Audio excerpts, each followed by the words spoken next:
Andy and You.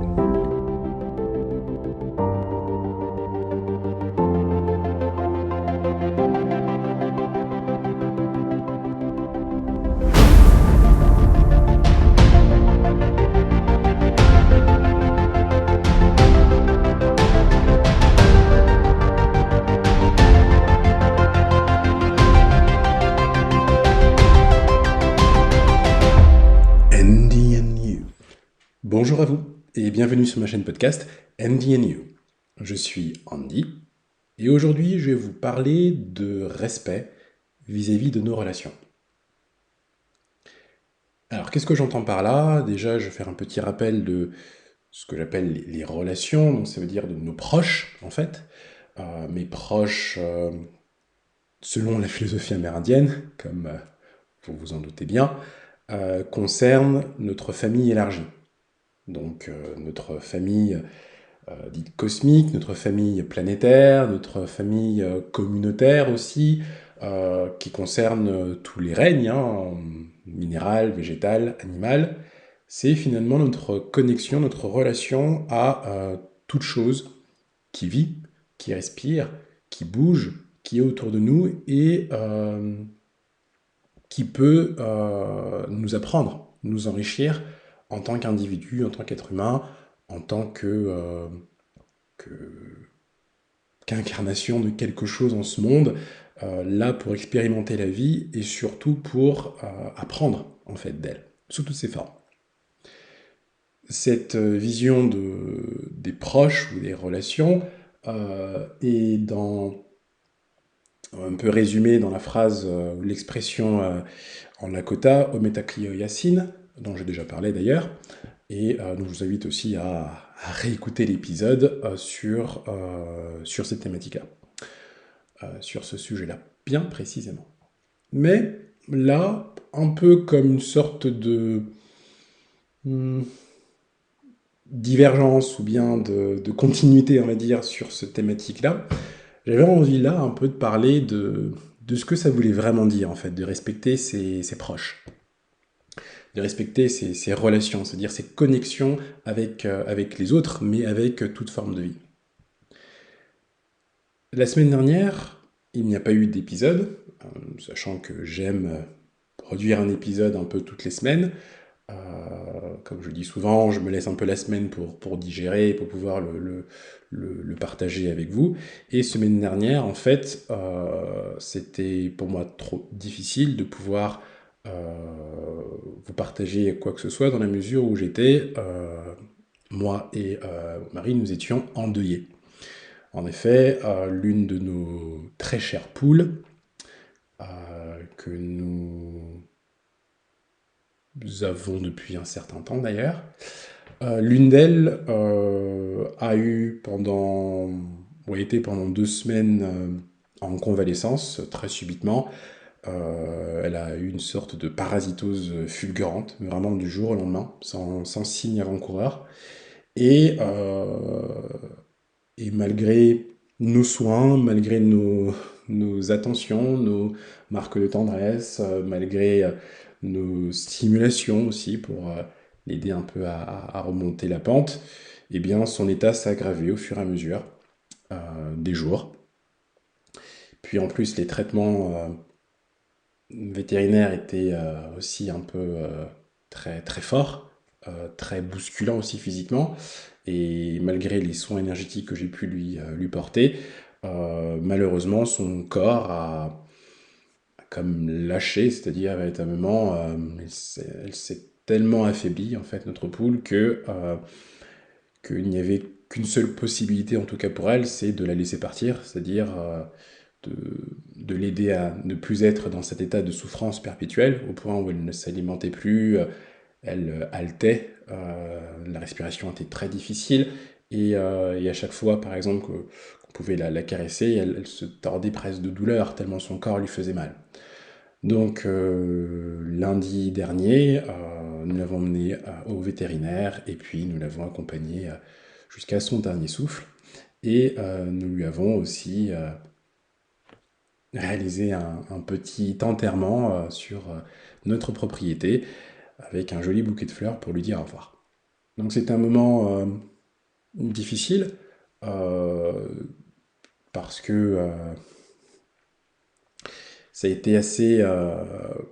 il y a un lien très fort en fait qui s'est créé avec tout particulièrement cette poule, justement parce que elle était dans un état de convalescence, donc de maladie. Nous l'avions isolée des autres poules.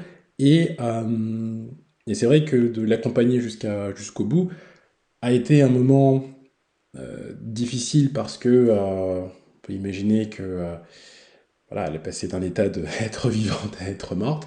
Mais d'un autre côté, c'est un moment qui a été très beau, très juste aussi. J'ai vraiment senti que c'était ce qu'elle voulait, en fait, le fait qu'on la laisse partir.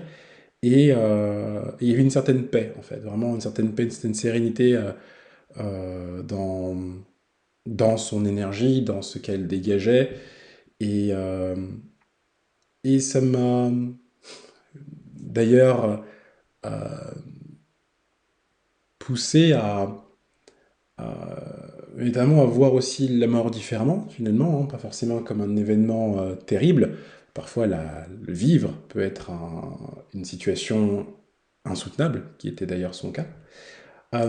Mais surtout, ça m'a donné envie vraiment d'avoir une mort aussi sereine que la sienne, véritablement. Et cela passe en grande partie par le fait de cultiver et de respecter aussi les liens, les connexions qu'on a les uns avec les autres. Euh, Finalement, j'aimerais qu'arrivé à la fin de ma vie, je puisse recevoir autant d'égards que nous avons pu lui donner pour la fin de la sienne.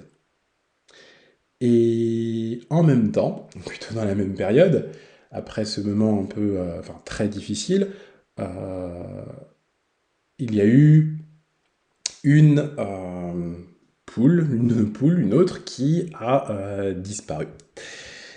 Et c'est-à-dire qu'elle s'est échappée et s'est retrouvée, on ne sait où, et nous la cherchons toujours hein, d'ailleurs, mais on s'est rendu compte que il y avait dans les rangs de nos poules, une renégate, une fuyarde, une qui aime s'aventurer en dehors de notre propriété qui est quand même assez bien délimitée et clôturée. Mais elle a trouvé un moyen de se frayer un chemin, et en se frayant un chemin, elle a entraîné les autres. Et en entraînant les autres, donc posons celle qui a aussi disparu, eh bien, elle a pu retrouver son chemin, mais celle qui a disparu, bah, elle, apparemment, n'a pas pu le faire. Sait-on jamais après ce qui s'est passé. Et cela fait d'ailleurs 4 5 jours à peu près que nous cherchons, enfin nous retrouvons, nous cherchons déjà à retrouver celle qui a disparu, Plumette, mais nous retrouvons régulièrement, en fait tous les jours, la fuyarde, Roussette, à l'extérieur. Donc nous avons les appels de nos voisins qui me disent «Ah, votre poule, la rousse, est sur mon jardin, ou dans mon jardin, ou elle est près de tel endroit, etc.» Et malgré nos efforts pour clôturer encore et encore, elle trouve quand même le moyen de fuir. Et finalement, la semaine dernière, qui est une semaine où qui me donnait envie de parler de l'amour que nous pouvons porter à, aux animaux qui partagent notre vie, mais finalement, il y a eu cet autre événement-là, où il y a cette fuyarde qui d'ailleurs aime fuir, parce que, enfin fuir, elle revient toujours, mais qui peut ne pas comprendre les dangers que de traverser la route, d'aller chez nos voisins qui ont des chiens, qui peuvent avoir des animaux aussi sauvages qui peuvent s'y aventurer. Et donc finalement, cette semaine centrée un peu sur la vie, la vie de nos poules, on a également des oies, mais surtout nos poules qui peuvent être un peu particulières. J'ai eu envie vraiment de parler un peu de ça, un peu de qu'est-ce que ça veut dire que de respecter finalement nos connexions avec nos animaux et les animaux et puis avec la nature. Pourquoi? Parce que, pour tout vous dire, pas plus tard qu'il y a 1 heure, la fuyarde est encore ressortie et je peux vous dire que Elle nous a bien agacés, bien agacés, et elle ne ronchonnait pas, hein. Je l'ai prise, je l'ai attrapée, je l'ai prise, c'est laissé faire d'ailleurs, hein, et on l'a mise dans l'enclos en lui disant: «Tu restes là et tu bouges pas». Et c'est cette insolence presque qui m'a fait me dire: «Mais c'est fou cette diversité dans les comportements. Déjà, l'humain en soi est complexe, mais lorsqu'on se confronte à d'autres manières de faire, d'autres créatures, il y a quelque chose de magique, à la fois, de voir je dirais, cette diversité dans la vie, diversité dans le comportement et dans les réactions. Mais pour coexister ensemble, parfois, c'est difficile de bien saisir cette psychologie. Donc, tout ça pour dire que, à mon sens, il y a différentes étapes, je pense, que d'ailleurs j'essaie moi d'appliquer, mais qui n'est pas toujours facile, pour justement respecter en fait cette connexion qu'on a avec nos animaux, mais avec d'autres créatures autour de nous, et qui nous oblige finalement à avoir un regard différent sur les choses. Sur nous-mêmes, bien sûr, mais sur les créatures avec lesquelles nous entretenons un lien. D'abord, ça passe par l'observation. Ça passe par l'observation parce que face à, je dirais, une créature différente de soi, alors encore une fois, hein, c'est être, ça peut être à la fois un être humain, un autre être humain que soi, comme d'autres créatures. L'observation, à mon sens, c'est comme une posture, c'est-à-dire je me dis, je suis dans une posture, je me mets dans une disposition mentale qui, euh, qui me dit que je suis face à quelque chose de nouveau. Donc comme je suis face à quelque chose de nouveau, je ne peux pas tout de suite projeter mon propre système de croyances, ma propre manière de penser sur ce que je vois. Ça me demande de me dire et d'être dans un état d'esprit qui est plus ouvert, plus à même de recevoir l'information, plus à même de capter justement des situations nouvelles, des réactions différentes de moi, différents de ce que j'ai pu voir, différents dans le sens qui diffère, et en même temps qui me permet d'être disponible, vraiment dans une sorte d'ouverture. Pour moi, l'ouverture d'esprit est avant tout une disponibilité. C'est se laisser de la place, ou laisser de la place en soi pour accueillir quelque chose d'autre, quelque chose de nouveau, qui est à l'extérieur et qui peut nous nourrir. Rester dans enfin, être dans une visée ou dans un état d'esprit d'observation, pour moi, passe avant tout par se dire qu'il y a quelque chose à découvrir. Donc ça demande finalement d'être dans un état un peu de curiosité. Observer, c'est être curieux, mais c'est cultiver aussi sa curiosité.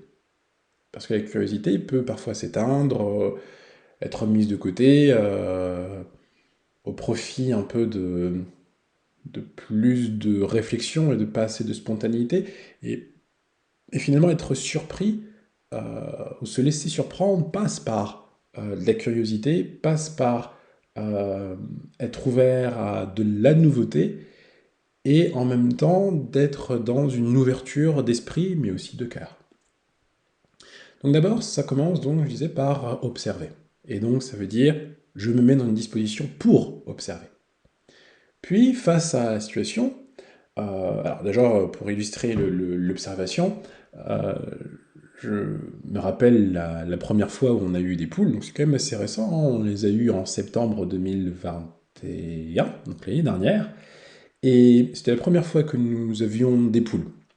Mon mari avait une chatte il y a qu'il avait eu au moment avant d'ailleurs qu'on se connaisse lui et moi, et j'ai vécu en partie d'ailleurs avec elle, Athéna, et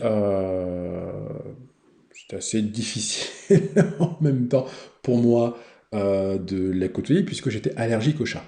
Et donc déjà, il a fallu que je prenne sur moi pour un peu me désensibiliser des poils de chat puisque au moment où on s'est installé ensemble, je me suis aussi installé avec Athéna, cette chatte. Et donc, que ce soit avec Athéna ou même avec nos poules, il y a cette première phase d'observation où on se jauge. Déjà, moi, je rentrais sur son territoire. Là, les poules, pour ce qui est d'Athéna, et les poules, elles, arrivaient sur un nouveau territoire. Donc, il y avait une phase un peu d'appropriation pour elles. Et la phase d'appropriation signifie prendre ses marques. Et ça, c'est intéressant, justement, à mon sens, d'observer. C'est comme une phase de contact, un peu. Pas forcément une phase de contact entre soi et l'animal, mais une phase de contact entre l'animal et son milieu. Parce que quand on imagine un animal, quel qu'il soit, on l'imagine toujours dans son milieu, on l'imagine toujours en fait dans un environnement. Il est rarement décorrélé, on va dire, de son environnement. Il est rarement coupé de son environnement. Et alors que nous, on peut s'imaginer dans différents environnements, mais mine de rien, on a moins, je trouve, quand je pense à des personnes, je pense pas forcément à des personnes dans un environnement bien particulier. Sauf si c'est des personnes que je ne connais que dans un environnement bien particulier, comme au travail par exemple. Mais c'est vrai, pour un animal en tout cas, je sais pas pour vous, mais moi je pense toujours, quand je vois un animal, quand je pense à un animal, je l'imagine dans un environnement bien particulier. Et bref, donc c'est intéressant, je trouve, cette phase un peu justement de prise de repère, parce que ça demande justement, en étant soi-même observateur, de voir que l'animal aussi est dans cette phase d'observation. Une phase où il jauge aussi son environnement, il nous jauge aussi dans cet environnement, donc comme si nous faisions partie de l'environnement, finalement, aussi, et à travers ses yeux, et de voir comment, justement, on peut commencer déjà à apprendre ensemble. Et là, on passe à cette deuxième grande phase, qui est l'écoute. L'écoute qui dit que, forcément, soi-même, encore une fois, on a des idées préconçues, on a des, des préjugés aussi parfois pour certaines créatures. D'ailleurs, nous, pour les poules, on a déjà vu des poules ailleurs, on disait c'est con une poule. Une poule, c'est pas très intelligent, etc. Bon, moi je peux vous dire que. Si, quand même. Si, si, si. Elles sont, en tout cas, peut-être que les nôtres sont plus malignes que les autres. Je pense pas, donc je dirais que les poules sont quand même bien malignes. Euh, et... Mais c'est cette confrontation, forcément, dans cette phase d'écoute, comme dans cette phase, hein, la phase précédente d'observation, il y a une confrontation de nos idées reçues, de nos idées préconçues, de nos croyances aussi. Par exemple, on s'était dit, forcément le poulailler est un endroit qui est sale, un endroit qui sent mauvais. Bah pourtant, non, on le nettoie régulièrement, et finalement, c'est un endroit qui est plutôt aéré, donc il n'y a pas ce côté, euh, c'est- en tout cas ce côté très sale que moi, en tout cas, je pouvais imaginer dans un poulet. Mais après, il y a aussi la nourriture aussi qu'on leur donne, qui est au plus près du naturel, qui fait que elles le digèrent beaucoup mieux et n'ont pas ce que j'appelle une certaine acidité dans les excréments qui donne une odeur un peu très forte. Et d'ailleurs, une odeur très forte que nous aussi, on peut dégager dès lors qu'on consomme quelque chose qui ne nous va pas. Bref, donc cette écoute signifie observer, mais observer pour observer les besoins pour mieux y répondre, observer les besoins de l'autre finalement pour mieux y répondre. Et ça, c'est quelque chose qui était pour nous aussi très difficile, parce que on les observait, on regardait comment elles faisaient, elles aimaient gratter pour ce qui est de nos poules. Quand on a eu des oies, alors on peut croire que les volailles sont toutes pareilles, mais non, les oies sont totalement différentes. Elles ont une manière aussi, une autre psychologie, une autre manière de réagir. Déjà, elles mangent différemment, différemment des poules, et elles ne bougent pas, elles ne se déplacent pas de la même manière, elles n'ont pas les mêmes caractères, hein. Les oies sont plus territoriales, elles ont besoin qu'on leur laisse la place, qu'on leur donne l'impression qu'elles peuvent faire ce qu'elles veulent finalement, là où elles sont, puisque c'est un peu comme on dit, les chiens de garde du règne, enfin, de la famille des volailles, on va dire ça comme ça. Là où les poules ont besoin de structure, ont besoin de cadre, ont besoin de limites, mais elles ont besoin d'un endroit qui leur permette aussi d'assouvir leur voracité. Pour moi, ce qui caractérise beaucoup les poules, c'est vraiment leur voracité. Elles ont besoin de manger, elles ont besoin de manger beaucoup de choses variées, mais elles ont ce côté prédatorial, très fort. Donc déjà, c'est composé un peu avec des psychologies différentes. Mais après, c'est se demander, ah oui, quels sont les besoins des poules, par exemple, par rapport aux besoins des oies. Et sachant que les poules et les oies ont une manière différente aussi de réagir et de se comporter entre elles, c'est comment permettre aux unes et aux autres, enfin une catégorie de volailles et une autre catégorie de volailles, de mieux interagir ensemble. Et aussi de savoir quel est à nous notre rôle, non pas en tant que maître, non pas en tant que propriétaire, mais en tant que presque colocataire. Nous vivons ensemble. Donc, trouver notre place, tout en leur laissant la possibilité de trouver la leur, ça a été quelque chose aussi difficile. Et ça passait par la phase à la fois d'observation, la première phase où on pose des repères, mais aussi une autre phase d'écoute, parce que nous, on a, contrairement à que ce soit nos oies ou nos poules, on a la possibilité de leur fournir de quoi manger, de quoi boire, un espace où se mouvoir, et ça demandait donc de les observer, mais avec une attention particulière pour capter véritablement quels étaient leurs besoins, et savoir aussi y répondre, donc pouvoir proposer ensuite des solutions. Ce qui était aussi intéressant dans cette phase d'observation, puis après d'écoute, ça a été, surtout au niveau des poules, de voir dans leur comportement qu'il y avait une sorte de hiérarchie. Une hiérarchie liée à l'ancienneté vis-à-vis du milieu. On a eu des poules, nos premières poules au départ, puis après on a eu d'autres poules qu'on a rajoutées, et celles qui ont été rajoutées en dernier étaient vues comme des intruses au départ. Et elles étaient piquées, c'est-à-dire qu'on donnait des coups de bec par les plus anciennes. Puis ensuite sont venues d'autres poules. Et les nouvelles poules, en fait, ont été elles-mêmes donc considérées comme étant des intruses et toujours un peu mises de côté par le groupe nouvellement constitué, qui a pris un peu le temps de s'habituer les unes aux autres, des toutes premières poules avec le deuxième arrivage. Sauf que les poules qui sont arrivées en deuxième sentaient comme la responsabilité de protéger le milieu qui, au départ, appartenait aux premières poules. Donc le deuxième arrivage de poules, en fait, les poules qui sont arrivées en deuxième, euh, ont été plus féroces avec celles qui sont arrivées en troisième que les toutes premières. Étrange.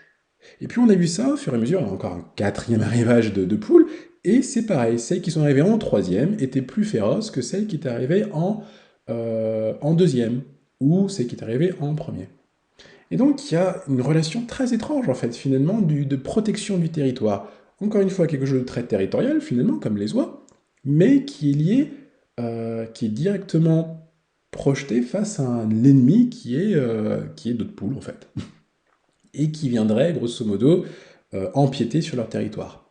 Mais pour une poule, empiéter sur leur territoire, enfin, son territoire signifie plutôt le fait d'avoir moins à manger pour elle.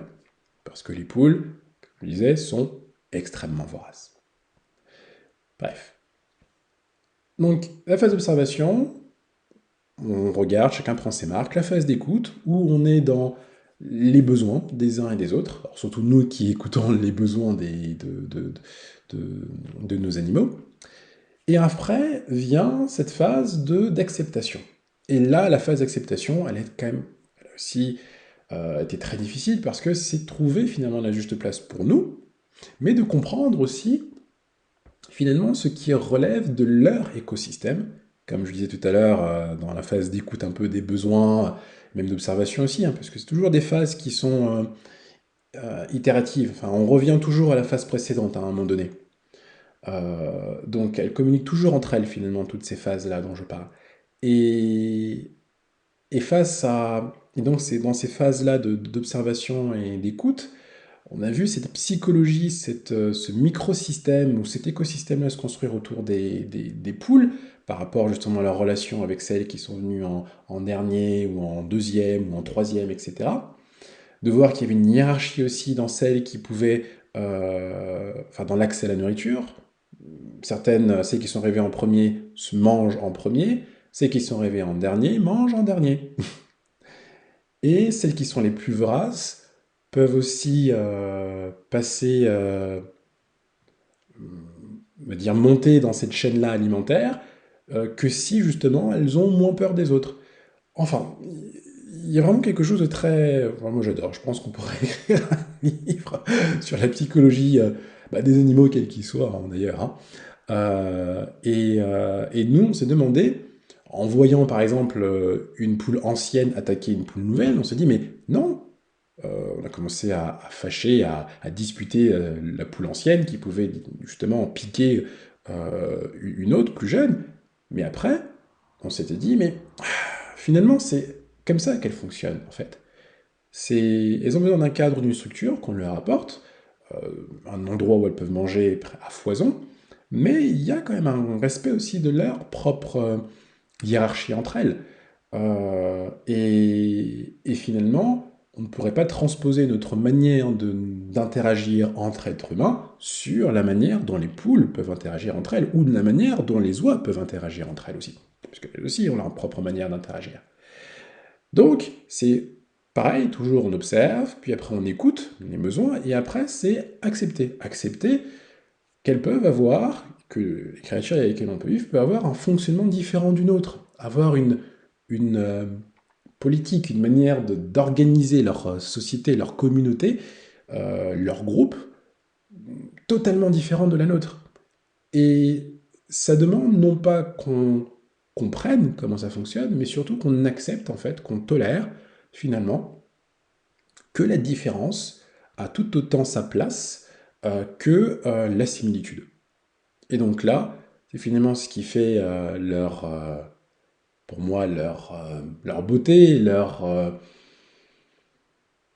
plus encore que leur intérêt, c'est vraiment le fait qu'elles suscitent à ce point notre curiosité à nous, hein, de les voir bouger, se comporter, une sorte de fascination même et d'admiration, c'est justement parce qu'elles sont différentes de nous.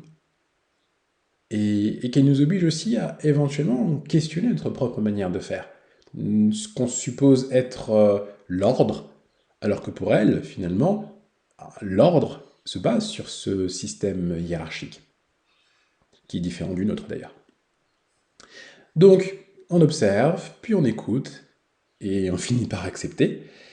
Et l'acceptation implique de laisser faire. Il y a des moments où il faut laisser faire. Il y a des moments où il faut laisser aller, laisser bouger, laisser se disputer, faire des choses qui peuvent sembler agressives et pourtant qui, quand on a pu observer, écouter et accepter, faire partie aussi du fonctionnement dit normal, en fait, c'est-à-dire de leur normalité à elles. En tout cas pour nous, nos poules et nos oies.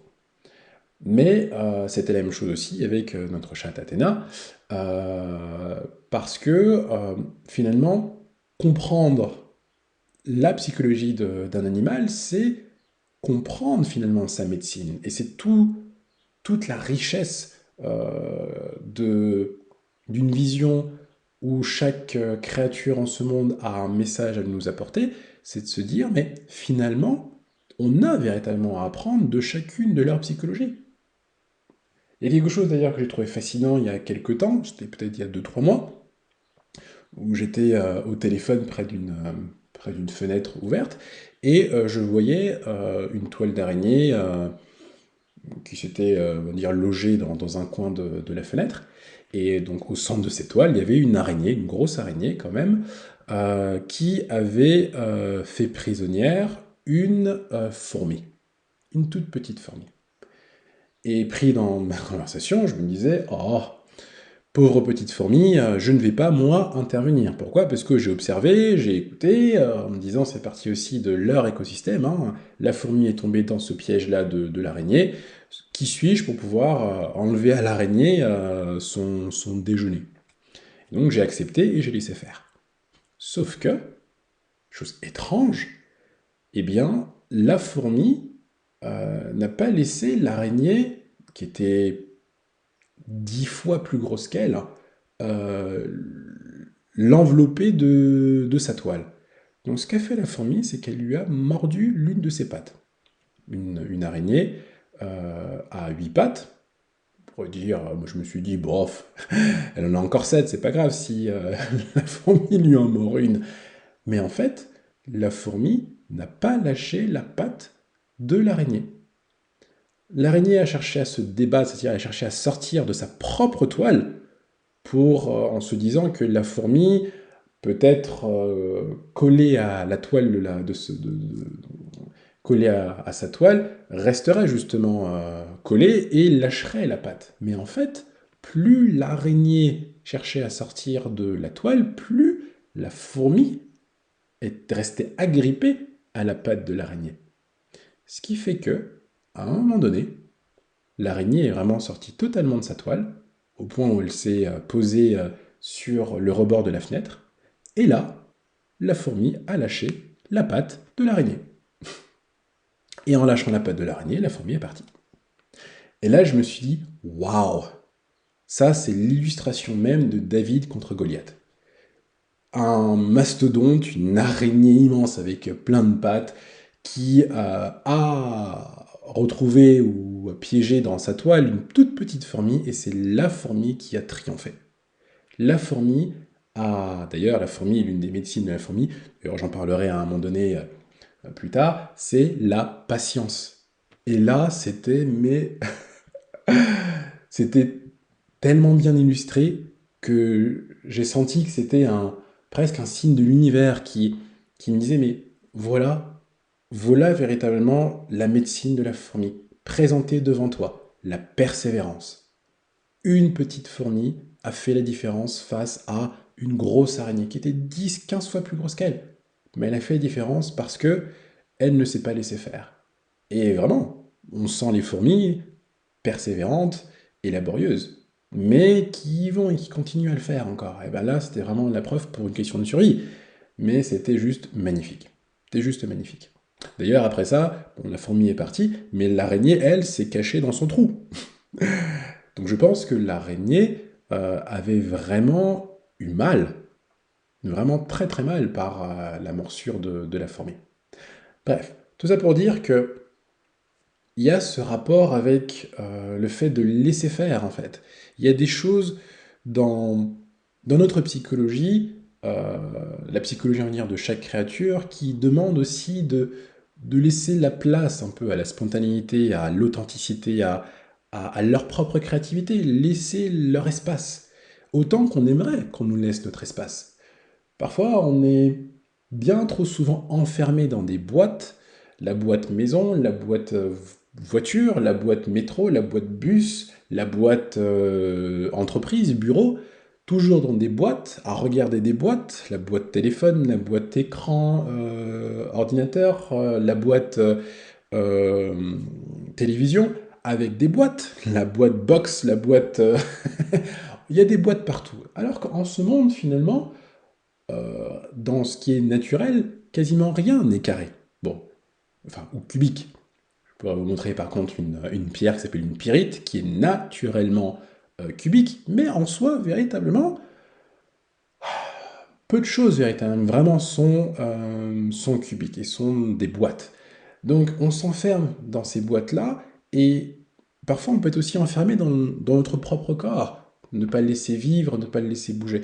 Et c'est important de laisser notre manière d'être finalement s'exprimer. Être dans l'observation de soi, être dans l'écoute de soi, être dans l'acceptation de soi et dans le laisser-faire de soi.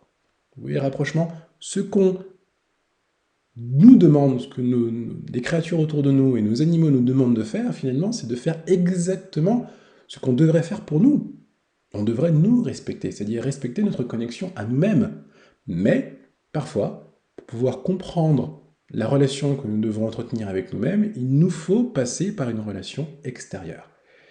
Les relations avec nos proches famille, amis, amour, mais aussi les relations avec nos proches, on va dire cousins des autres règnes, cousins et cousines des autres règnes, pour nous apprendre aussi à comprendre que il n'y a pas qu'une seule manière de penser, une seule manière de réagir, une seule manière de vivre. Chaque créature en ce monde a de quoi nous enseigner, de quoi nous partager. Donc c'est intéressant de sentir le moment où nous devons intervenir et le moment où nous devons laisser faire, lâcher prise. laisser cette particularité de chacun et chacune d'être soi-même. Et c'est sur ce point-là d'ailleurs que je reste perplexe vis-à-vis de notre roussette, la poularde fuyarde. C'est que ça semble, elle ne voit pas le mal dans ce qu'elle fait. Elle sait qu'elle sort du cadre, mais elle a pris l'habitude de le faire. Et comme les poules sont des créatures d'habitude, comme ça rentre dans son habitude, ça rentre dans ses besoins, ça rentre dans son rythme à elle, ça rentre dans sa manière de faire. Et comme c'est la seule à le faire sur toutes les poules qu'on a pu avoir, donc on avait 8 jusque-là, eh bien, finalement, on est vraiment là dans quelque chose de propre à son individualité, à elle. Et là, encore une fois, de quelque chose de collectif, on repasse à quelque chose d'individuel. L'individu a sa propre personnalité qui peut se démarquer du collectif. Et elle a, comme toutes les autres d'ailleurs, toutes les autres poules ont leur personnalité, mais elle, l'une de ses caractéristiques principales, il y a le fait de défier un petit peu l'autorité. Voilà, de sortir du cadre, sortir de la structure qu'on a délimitée pour elle.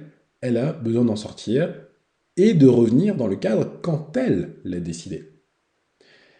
Donc, on est un petit peu, mon mari et moi, à se demander, ouf, on peut pas trop la laisser faire parce que ça peut être dangereux pour elle. La preuve, l'une de nos poules a disparu, on suppose, à cause de ça, à cause de ses fuites.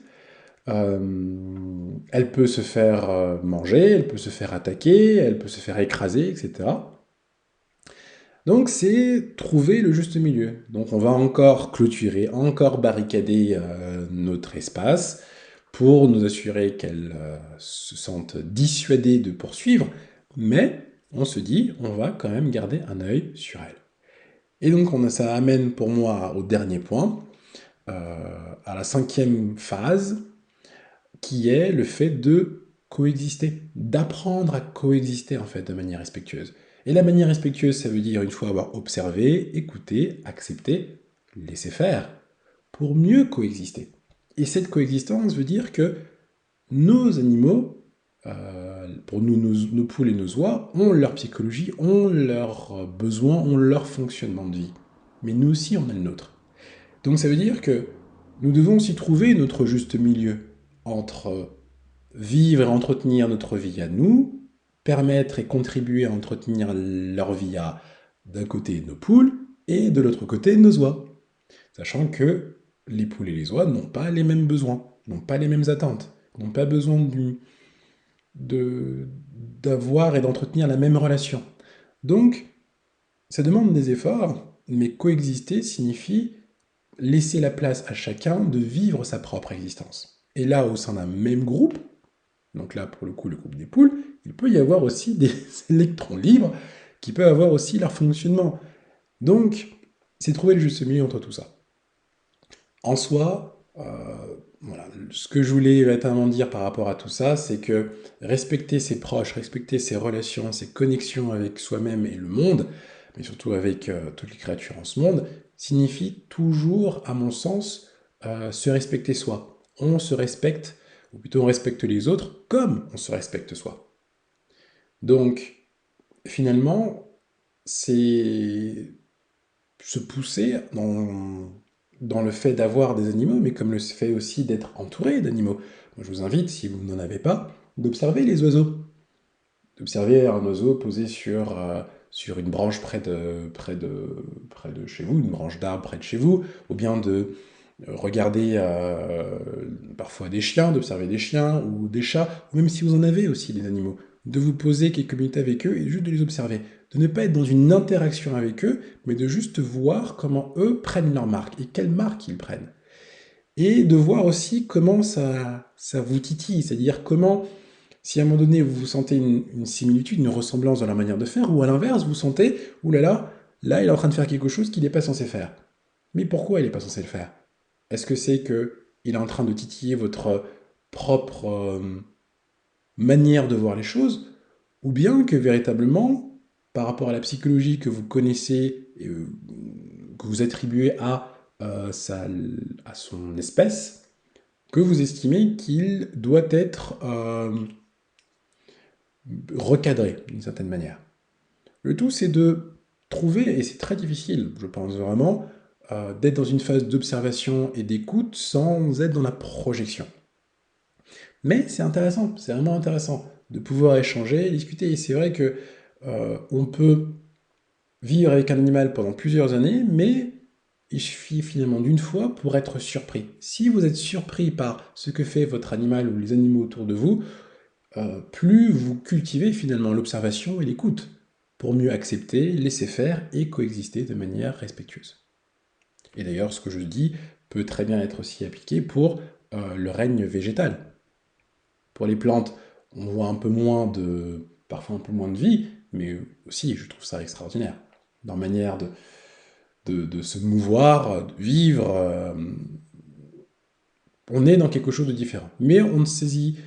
Peut-on parler de psychologie des plantes? Peut-être, peut-être pas, ça dépend des conceptions. Mais c'est vrai que la notion de psychologie de comportement, on le verrait plus chez les animaux. Merci pour votre écoute. N'hésitez pas à me laisser un commentaire sur cet épisode, comme aussi pour les autres, et aussi à vous abonner à ma newsletter. En attendant, portez-vous bien et à bientôt pour le prochain épisode d'Andy and You.